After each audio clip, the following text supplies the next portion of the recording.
Hello friends, welcome back to my YouTube channel talkative English with Varnika. आज की इस video में हम पढ़ने वाले हैं किस तरह से इंग्लिश के सेंटेंस में विच का यूज़ किया जाता है। देखो आपको सामने ये वर्ड दिखाई दे रहा है WHICH, ठीक है, विच। ठीक है, विच के जो है इंग्लिश में दो मतलब होते हैं। ठीक है, एक तो जब इंग्लिश के सेंटेंस में विच का इस्तेमाल क्वेश्चन वर्ड की तरह किया जाता है तब विच का मतलब हो जाता है कौन सा, कौन सी, कौन से। ठीक है, किसी की मनपसंद को बताने के लिए, किसी की चॉइस को बताने के लिए जो है एक क्वेश्चन वर्ड की तरह जो है इंग्लिश में विच का इस्तेमाल किया जाता है। और विच का दूसरा मतलब होता है जो। ठीक है, इंग्लिश में किसी वस्तु के लिए, किसी जानवर के लिए जो है हम इट का यूज़ करते हैं। ठीक है, लेकिन कई बार हमें सेंटेंस अगर कनेक्ट करना हो तो हम इट हटा करके हमें विच लगाना पड़ता है। तो एज ए कंजंक्शन और रिलेटिव प्रोनाउन की तरह भी जो है विच का इस्तेमाल किया जाता है जब, तो विच का मतलब हो जाता है जो। ठीक है, अब मैंने आपको बता दिया। ठीक है, विच का जो है पहला मतलब तो ये होता है इसका चॉइस बताने के लिए। इसका मतलब हो जाता है कौन सा, कौन सी, कौन से, क्वेश्चन वर्ड की तरह। ठीक है, और इससे रिलेटिव जो है मैंने वीडियो बना रखी है। ठीक है, जब मैंने आपको WH फैमिली वर्ड्स पढ़ाए थे, ठीक है, जब तो मैंने आपको बताया था कि इंग्लिश के सेंटेंस में कैसे विच का इस्तेमाल किया जाता है। ठीक है, चॉइस को बताने के लिए। ठीक है, और जैसे एग्जांपल के थ्रू हम थोड़े से समझ लेते हैं। जैसे कि सामने कुछ सेंटेंस आपके सामने दिखाई दे रहे हैं। जैसे कि पहला सेंटेंस है, तुम्हारी मनपसंद आइसक्रीम कौन सी है, कौन सी है। तो इसकी इंग्लिश होगी which is your favourite ice cream, which is your favourite ice cream. यहाँ पर पूछा जा रहा है क्वेश्चन मार के, यानी कि पूछा जा रहा है कि तुम्हारी मनपसंद आइसक्रीम कौन सी है। अब इसमें आया कौन सी, कौन सी को इंग्लिश में क्या बोलेंगे, विच बोलेंगे। तो इसके लिए जो है विच का इस्तेमाल किया गया। दूसरा सेंटेंस देखो क्या लिखा है, तुम कौन सा गाना सुनते हो, तुम कौन सा गाना सुनते हो। अब देखो इसकी इंग्लिश होगी which song do you listen, which song do you listen. ठीक है, ये सेंटेंस है क्वेश्चन मार के, इसमें पूछा जा रहा है तुम कौन सा गाना सुनते हो। अब देखो कौन सा, कौन सा के लिए यहाँ पर विच शब्द का इस्तेमाल किया गया। ठीक है, कौन सा को इंग्लिश में क्या बोलेंगे, विच बोलेंगे। अब थर्ड सेंटेंस देखो क्या लिखा हुआ है,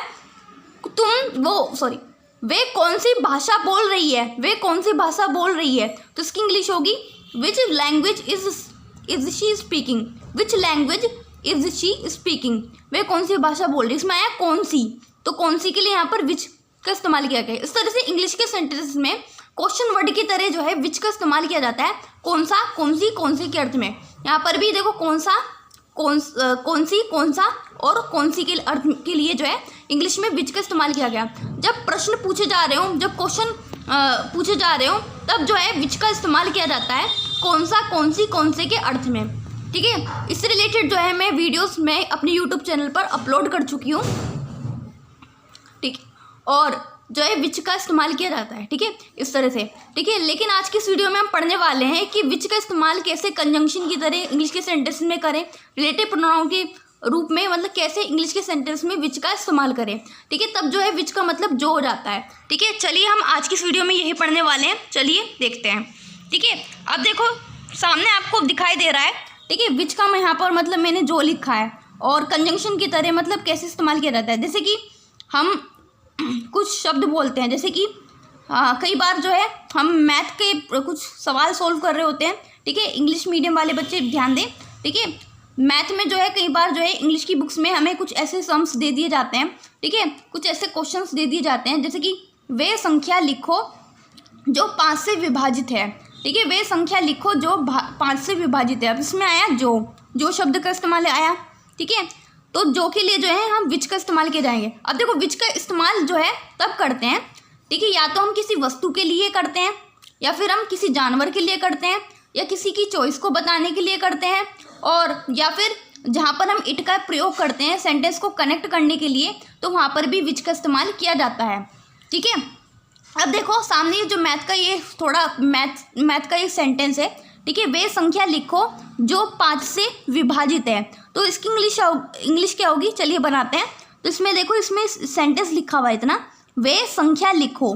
तो इसकी इंग्लिश होगी राइट द नंबर, वे संख्या लिखो। ठीक है, अब इसमें आया जो के लिए हम क्या लिखेंगे, हम वट लिखेंगे, वट नहीं लिखेंगे, क्योंकि वट तो किसी इन्फॉर्मेशन को बताने के लिए वट का इस्तेमाल किया जाता है। यहाँ पर हम विच लिखेंगे, क्योंकि विच का इस्तेमाल जो है किसी वस्तु, किसी जानवर या फिर किसी स्पेशल चीज़ को बताने के लिए जो है विच का इस्तेमाल किया जाता है। तो यहाँ पर संख्या के लिए यहाँ पर जो शब्द जो है, जो का मतलब जो है संख्या से है, यानी कि नंबर से रिलेटेड है। तो यहाँ पर जो है जो के लिए, इसके लिए जो है संख्या के लिए यहाँ पर जो शब्द आया, तो जो के लिए हम विच का इस्तेमाल करेंगे। तो यहाँ पर जो के लिए हम विच का इस्तेमाल करा, हमने विच लिख दिया। अब इसमें आगे का सेंटेंस क्या है, 5 से विभाजित है, ठीक है, विभाजित। अब विभाजित होने को क्या बोलते हैं इंग्लिश में, डिवाइड होना बोलते हैं। अब ये जो सेंटेंस है ना, ये पैसिव वॉइस में बनाएंगे हम, ठीक है, पैसिव वॉइस में बनाएंगे। मैंने आपको active voice and passive voice कैसे बनाते हैं, ठीक है, एक्टिव वॉइस वाले सेंटेंस को पैसिव वॉइस में कैसे बदलते हैं, मैंने इससे रिलेटेड भी मैं बहुत सारी वीडियोस अपलोड कर चुकी हूँ। आप मेरे चैनल की active voice and passive voice वाली प्लेलिस्ट में जा करके वे सभी वीडियोस देख सकते हैं, ठीक है। अब देखो ये जो सेंटेंस है ना, ये प्रेजेंट टाइम का सेंटेंस है, प्रेजेंट इंडेफिनिट टेंस ही समझ लो। और ये एक्टिव वॉइस में होगा जो सेंटेंस, वो पैसिव वॉइस में लिखा हुआ है, 5 से विभाजित है, ठीक है, 5 से विभाजित है। अब देखो है हेल्पिंग वर्ब लगेगी यहाँ पर, इज लिख दिया। अब विभाजित होने को वो क्या बोलते हैं, डिवाइड होना, डिवाइड कहते हैं, डिवाइड। और डिवाइड की जो है थर्ड फॉर्म क्या होती है, डिवाइडेड होती है, तो डिवाइडेड लिख दिया। अब यहाँ पर से आया, इसके लिए हम बाय लिखेंगे, बाय लिख दिया। यहाँ पर 5 लिखा हुआ है, इसको हम 5 लिख देंगे। चाहे तो आप स्पेलिंग लिख दीजिए, या फिर इंग्लिश में कोई मतलब 5 की स्पेलिंग लिख दीजिए, FIVE, ठीक है, 5 फुल स्टॉप लगा दिए। तो सेंटेंस पूरा क्या बना, right the number which is divided by 5, ठीक है, वे संख्या लिखो जो 5 से विभाजित है, ठीक है। ये इंग्लिश में ये सेंटेंस बन गया, ठीक है। विच का इस्तेमाल हमने किसके लिए करा, नंबर के लिए किया, संख्या के लिए किया। अब देखो दूसरा सेंटेंस देखो क्या लिखा हुआ है, ठीक है। देखो जब कोई स्पेशल डे होता है या कोई फेस्टिवल होता है, उसके लिए भी कई बार जो है विच का इस्तेमाल किया जाता है। अब देखो ये सेंटेंस क्या है, क्रिसमस एक त्यौहार है, ठीक है, क्रिसमस त्यौहार है, एक त्यौहार है जो 25 दिसंबर को मनाया जाता है, ठीक है, जो 25 दिसंबर को मनाया जाता है। अगर सेंटेंस ऐसा होता कि क्रिसमस त्यौहार है, ठीक है, और ये 25 दिसंबर को मनाया जाता है, तो सेंटेंस हम अलग अलग बनाते हैं। पहले तो हम इतना सेंटेंस बना देते, Christmas is a festival, full stop लगा देते। फिर दूसरा सेंटेंस जो है, ये 25 दिसंबर को मनाया जाता है, तो it is celebrated on 25 December, sentence इसे बना लेते। लेकिन नहीं, इसमें जो शब्द आया है, इनने दो सेंटेंस को एक साथ कनेक्ट किया हुआ है, यानी कंजंक्शन की तरह इसमें इस्तेमाल किया गया है। तो यहाँ पर जो है जो शब्द जो आया है वो किसके लिए आया है, क्रिसमस के लिए आया है। क्रिसमस क्या है, क्रिसमस एक फेस्टिवल है, एक स्पेशल डे है, एक स्पेशल दिन होता है, तो उसके लिए जो है यहाँ पर जो शब्द आया है, और जो के लिए इंग्लिश में इस्तेमाल होगा विच, ठीक है। अगर ये सेंटेंस थोड़ा अलग होता तो हम इट लिखते हैं, ठीक है, लेकिन इट हटा करके हम विच का यूज़ करेंगे इसमें, क्योंकि जो शब्द है जो एक दूसरे को जोड़ रहा है। तो सेंटेंस इंग्लिश में बनाते हैं, ठीक है।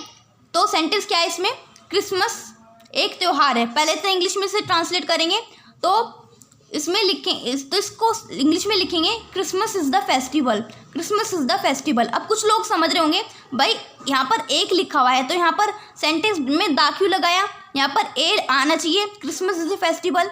तो मैं बता दूं, हम दा ही लगाएंगे, क्योंकि आगे जो है क्रिसमस त्यौहार कब मनाया जाता है, हम इसकी थोड़ी विशेषता बताने वाले हैं। जब किसी चीज़ की हम विशेषता बताते हैं तब जो है यहाँ पर दा लग जाता है, ठीक है। मैं आर्टिकल से रिलेटेड जो है कहाँ पर एक लिखते हैं, कहाँ पर एन लगाएं, और कहाँ पर हम दा का यूज़ करें, कहाँ पर दा का यूज़ ना करें, मैं इससे रिलेटेड भी जो है आर्टिकल से रिलेटेड भी वीडियोस मैं आपको आपके लिए बनाऊंगी, ठीक है। लेकिन अभी इतना समझ लो, हम क्रिसमस त्यौहार की विशेषता बता रहे हैं, इसलिए यहाँ पर ए नहीं लिखेंगे, यहाँ पर हम दा लिखेंगे, तो इसलिए हमने यहाँ पर दा लिख दिया। Christmas is the festival, Christmas एक त्यौहार है, और उसमें आया जो का इस्तेमाल हम किसके लिए करेंगे, क्रिसमस के लिए करेंगे। तो इसके लिए यहाँ पर वैसे तो अगर अलग से होता कि ये 25 दिसंबर को मनाया जाता है, तो सेंटेंस होता है इट इज़ सेलिब्रेटेड ऑन 25 दिसंबर, लेकिन यहाँ पर जो शब्द आया सेंटेंस अलग नहीं है, तो इट हटा करके यहाँ पर विच लिखेंगे हम, ठीक है, जो शब्द के लिए यहाँ पर विच लिखेंगे। तो यहाँ पर लिख दिया हमने विच लिख दिया। अब आएगा सेंटेंस जो है पैसिव वॉइस में भी बनेगा, ठीक है, तो ये पैसिव वॉइस में बनेगा, ठीक है, प्रेजेंट इंडेफिनिट टेंस है, तो यहाँ पर हेल्पिंग वर्ब लगेगी इज लिख दिया हमने। अब मनाया जाता है, वर्ब क्या है, मनाया जाता है, मनाए जाने को, किसी चीज़ को मनाते हैं तो उसे बोलते हैं सेलिब्रेट करना, ठीक है, सेलिब्रेट कहते हैं इंग्लिश में। तो सेलिब्रेट की जो है थर्ड फॉर्म क्या होती है, सेलिब्रेटेड होती है, तो यहाँ पर लिख दिया हमने सेलिब्रेटेड लिख दिया। अब इसमें आया 5 दिसंबर को यानी, ठीक है, तो को यहाँ पर ऑन 25 दिसंबर लिख दिया। तो सेंटेंस पूरा क्या बना, Christmas is the festival which is celebrated on 25 December. Christmas एक त्यौहार है जो 25 दिसंबर को मनाया जाता है, तो ये बन गया इंग्लिश में, ठीक है। अब देखो तीसरे नंबर का सेंटेंस देखो, इसमें क्या लिखा हुआ है, ये वही किताब है जो तुमने खरीदी थी, ठीक है, यहाँ पर जो शब्द का इस्तेमाल जो है किसी वस्तु के लिए किया गया। किताब क्या है? किताब एक वस्तु है, तो किताब जो है वस्तु है, तो इसमें जो शब्द का इस्तेमाल जो है किसी वस्तु के लिए किया गया। तो सेंटेंस हम बनाते हैं, इसे इंग्लिश में ट्रांसलेट करते हैं। ये वही किताब है जो तुमने खरीदी थी। तो पहले हम इतना इंग्लिश में ट्रांसलेट कर लेते हैं, ये वही किताब है, ठीक है। दिस इज़ द बुक, ये किताब है, दिस इज़ द बुक, ठीक है, वही किताब है। अब इसमें जो शब्द के लिए यहाँ पर विच का इस्तेमाल करेंगे, ठीक है। क्यों? क्योंकि यहाँ पर वस्तु के लिए आया है, यहाँ पर जो शब्द का है, यहाँ पर बुक के लिए आप विच लिखेंगे, तो विच लिख दिया। अब इसमें आया तुमने खरीदी थी। अब ये जो सेंटेंस है में पैसिव वॉइस चाहे होते हो आप इसे पास्ट इंडेफिनिट टेंस है, चाहे तो इसे आप ऐसे लिख सकते हैं, पहले आप सब्जेक्ट लिख करके या फिर सब्जेक्ट लिखें और उसके बाद सेकंड फॉर्म लिख दें। आप यू बॉट भी लिख सकते हैं, लेकिन जो है मैं जो सेंटेंस है ना पैसिव वॉइस में बनाना पसंद करती हूँ। पास्ट इंडेफिनिट टेंस है, मैं पैसिव वॉइस में बनाती हूँ, ठीक है। इसमें हेल्पिंग वर्ड यहाँ पर पीछे क्या है? थी, तो यहाँ पर हेल्पिंग वर्ड लगेगी वॉज लिख दिया। अब वर्ब क्या हमारी? खरीदी थी। खरीदने को इंग्लिश में बोलते हैं बाय। बाय की जो है थर्ड फॉर्म क्या होती है? बोट बोलते हैं, तो बोट लिख दिया। अब इसमें बाय प्रीपोजिशन आ जाएगा। अब इसमें तुमने आया तो इसलिए यहाँ पर लिख देंगे हम यू लिख दिया। तो सेंटेंस पूरा क्या बना? This is the book which was bought by you, ये वही किताब है जो तुमने खरीदी थी। अब देखो आप समझ गए होंगे किस तरह से मतलब इंग्लिश के सेंटेंस में कंजंक्शन की तरह मतलब विच का इस्तेमाल किया गया, ठीक है। कंजंक्शन ऐसे वर्ड्स होते हैं जो दो सेंटेंस को एक साथ जोड़ देते हैं। अब देखो इसमें जो है विच वर्ड है, इसने दो सेंटेंस को एक साथ जोड़ रखा है। पहला सेंटेंस ये हो गया, आगे का सेंटेंस ये हो गया। इसमें इट हटा करके यहाँ पर विच लिखा गया, ठीक है। इसमें भी इट हटा करके यहाँ पर विच लिखा गया, क्योंकि विच जो है कंजंक्शन की तरह काम करते हैं। अगर हम यहाँ पर इट का इस्तेमाल करते हैं यहाँ पर, तो सेंटेंस जो है इतना फुल स्टॉप लगा करके पहला सेंटेंस कंप्लीट हो जाता है, फिर दूसरा सेंटेंस हम इट लगा करके हम यहाँ पर लिख देते हैं। लेकिन यहाँ पर विच जो शब्द है दो सेंटेंस को इसने एक साथ कनेक्ट किया। पहला सेंटेंस ये हो गया, आगे का सेंटेंस ये बन गया, ठीक है। और बीच में ये कनेक्ट करने वाला एक वर्ड बन गया और कंजंक्शन की तरह इसका इस्तेमाल किया गया। इस तरह से जो है इंग्लिश के सेंटेंस में विच का इस्तेमाल करते हैं किसी वस्तु के लिए, किसी वस्तु के बारे में बताने के लिए, किसी जानवर के बारे में बताने के लिए, या किसी स्पेशल दिन के बारे में बताने के लिए, ठीक है। अन्य चीज़ों के लिए जहाँ पर इट का इस्तेमाल किया जाता है, इट हटा करके वहाँ पर विच का यूज़ करते हैं अगर हम दो सेंटेंस को कनेक्ट करते हैं। इस तरह से जो है इंग्लिश के सेंटेंस में एज ए रिपोर्टिव वो क्या कहते हैं, एज ए रिलेटिव प्रोनाउन और कंजंक्शन की तरह जो है विच का इस्तेमाल किया जाता है, ठीक है। ऐसी सिचुएशन में जो है विच का मतलब हो जाता है जो, ठीक है, जो शब्द हो जाता है, ठीक है। इस तरह से जो है वस्तु के लिए, किसी जानवर के लिए, या अन्य किसी स्पेशल दिन के बारे में बताने के लिए, या फिर ऐसी चीज़ों के बारे में बताने के लिए जिनके लिए इंग्लिश में इट शब्द का इस्तेमाल किया जाता है, ठीक है। तो इट हटा करके सेंटेंस को कनेक्ट करने के लिए वहाँ पर विच का इस्तेमाल किया जाता है। आई होप आपको ये अच्छे से समझ में आया होगा। अब मैंने आपको बता दिया, ठीक है, विच का मतलब जो के अर्थ में कैसे करते हैं इंग्लिश में, ठीक है। अब मैं आपको एक वर्ड बताने वाली हूँ विचेवर के बारे में, ठीक है। विचेवर का क्या मतलब होता है? देखो विचेवर का मतलब होता है कोई सा भी, यानी कि चॉइस बताने के लिए जो है विचेवर शब्द का इस्तेमाल किया जाता है, ठीक है। विचेवर का मतलब होता है कोई सा भी। अब एग्जाम्पल के थ्रू हम समझते हैं, जैसे सेंटेंस लिखा हुआ है, तुम कोई सा भी पेन इस्तेमाल कर सकते हो जो भी तुम्हें पसंद हो, ठीक है। तुम कोई सा भी पेन इस्तेमाल कर सकते हो जो भी तुम्हें पसंद हो। अब इससे रिलेटेड जो है सेंटेंस बनाते हैं। अब इसमें लिखा हुआ है सब्जेक्ट क्या है हमारा? तुमको बोलते हैं इंग्लिश में यू लिख दिया। अब इसमें आया कर सकते हो, सकते आया, तो सकते के लिए यहाँ पर लिखेंगे कैन का यूज़ कैसे करते हैं मैंने आपको ऑलरेडी मॉडल वर्ब में बता चुकी हूँ, तो उसके लिए हम लिखेंगे कैन लिख दिया। अब इसमें वर्ब क्या है? इस्तेमाल कर सकते हो। इस्तेमाल करने को इंग्लिश में क्या बोलते हैं? यूज़ बोलते हैं, तो यहाँ पर यूज़ लिख दिया। अब इसमें आया जो कोई भी, मतलब कोई सा भी, तो इसमें इसको कोई सा भी को इंग्लिश में क्या बोलते हैं? विचेवर बोलते हैं, तो यहाँ पर लिख दिया हमने विचेवर लिख दिया। और पेन को तो इंग्लिश में वैसे हिंदी में कलम बोलते हैं, यहाँ पर पेन लिख दिया हमने। अब इसमें आया तुम्हें पसंद हो, हमारा सब्जेक्ट है यहाँ पर, तुम्हें के लिए यहाँ पर लिखेंगे यू लिख दिया। पसंद होने को क्या बोलते हैं इंग्लिश में? पसंद करने को क्या बोलते हैं? लाइक बोलते हैं, तो लाइक लिख दिया। तो सेंटेंस पूरा क्या बना? You can use whichever pen you like, तुम कोई सा भी पेन इस्तेमाल कर सकते हो जो भी तुम्हें पसंद हो। यानी यहाँ पर विचेवर का मतलब क्या हुआ? कोई सा भी, ठीक है। यहाँ पर चॉइस को बताने के लिए यहाँ पर विचेवर का इस्तेमाल किया गया। इस तरह से विचेवर का मतलब होता है कोई सा भी, यानी कि यहाँ पर बहुत सारे पेन है, रेड पेन है, ब्लू पेन है, ब्लैक पेन है, और भी कई सारे अलग अलग कलर में पेन है, तुम कोई सा भी इस्तेमाल कर सकते हो, कोई सा भी। इसके लिए यहाँ पर विच एवर का यूज़ किया गया। You can use whichever pen you like, तुम कोई सा भी पेन इस्तेमाल कर सकते हो जो भी तुम्हें पसंद हो।